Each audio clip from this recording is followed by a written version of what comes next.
Assalamualaikum warahmatullahi wabarakatuh. Selamat pagi, siang, sore, malam. Saya Muhammad Julian Al-Sibki dari kelas 3C PBSI. Saya ingin memaparkan tentang apresiasi novel pada judul Hulung Balang Raja karya Nur Iskandar pada tahun 1934. Novel Hulung Balang Raja merupakan salah satu karya sastra angkatan Balai Pustaka yang menonjol yang ditulis oleh Sultan Nur Iskandar. Novel ini menyajikan sebuah drama keluarga dan konflik adat yang dikenal di Minangkabau pada masa kolonial, menjadikannya cerminan sosial kultur yang kaya. Tema sentral dalam novel ini adalah konflik antara adat dan modernitas atau perubahan yang sering diwujudkan dan permasalahan jodoh dan martabat. Novel ini secara khusus menyoroti dilema secara tokoh yang terperangkap antara loyalitas pada saat Minangkabau dan keinginan pribadinya pada adat Minangkabau dan keinginan pribadinya. Ada kutipan di sini yang pada novel ini, mati hidup kami terhimpun kepada adat Minangkabau. Kalau adat hilang, kami pun hilang. Kutipan ini menceritakan betapa kuatnya ikatan masyarakat, terutama tokoh tua pada sistem adat yang menjadi sumber konflik utama pada cerita. Pernyataan ini menjadi landasan konflik di mana raja adat atau tokoh-tokoh yang memegang teguh tradisi menjadi oposisi bagi tokoh yang ingin menentukan jalan hidupnya sendiri, terutama dalam hal percintaan. Karakteristik pada novel ini cukup mendalam, meskipun terbagi secara hitam dan putih, khas karya Balai Pustaka. Tokoh utama, Sultan Sembiring, digambarkan sebagai seorang pemuda yang berpegang teguh pada nilai-nilai kebenaran dan kesetiaan, menjadikan Hulung Balang Raja yang sejati, namun juga rentan terhadap intrik. Di sini terdapat kutipan lagi, ya. Sedangkan di hadapan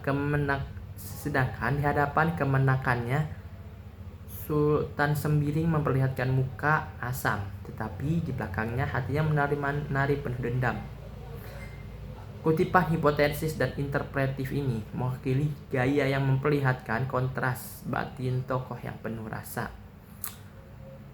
rahasia dan konflik, menggambarkan adanya tokoh antagonis yang licik, Nur Sultan Iskandar, piawai yang dalam menggambarkan tokoh yang memiliki dualitas, yaitu tokoh yang secara lahiriah tampak patuh pada aturan adat atau kekuasaan, tapi menyimpan ambisi atau dendam pribadi. Kontras ini menciptakan ketegangan dramatis. Latar dan gaya bahasa.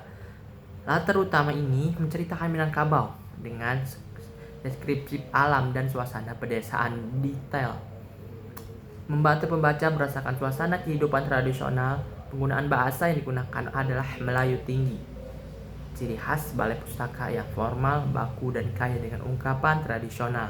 Di sini terdapat kutipan lagi, yaitu bukit yang berjejer itu seakan-akan menjadi pagar yang mengurangi kehidupan mereka dari dunia ramai. Sunyi senyap sempat bertahan, budi dan berlandang untung. Kutipan ini melukisi latar Minangkabau yang indah dan memperkuat nuansa keseriusan dan tragedi dalam cerita. Di sini ada beberapa nilai apresiasi, yaitu cermin adat Minangkabau. Novel ini adalah dokumen yang merekam sistem kekerabatan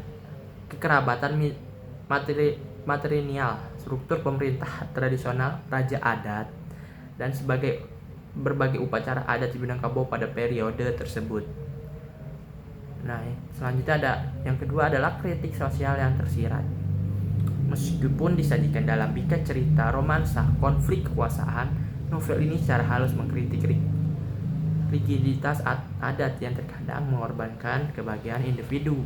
Yang terakhir, kekuatan naratif novel ini memiliki alur yang terstruktur dengan baik, personal dengan studi budaya yang mendalam. Nur Sultan Iskandar yang menceritakan kisah cinta dan intrik, tetapi juga memotret sebuah masyarakat tengah menghadapi badai perubahan di mana kesetiaan martabat diuji oleh tradisi dan ambisi. Secara keseluruhan, Ulung Balang Raja adalah sebuah karya yang berhasil menyatukan drama personal dengan studi budaya dan yang mendalam.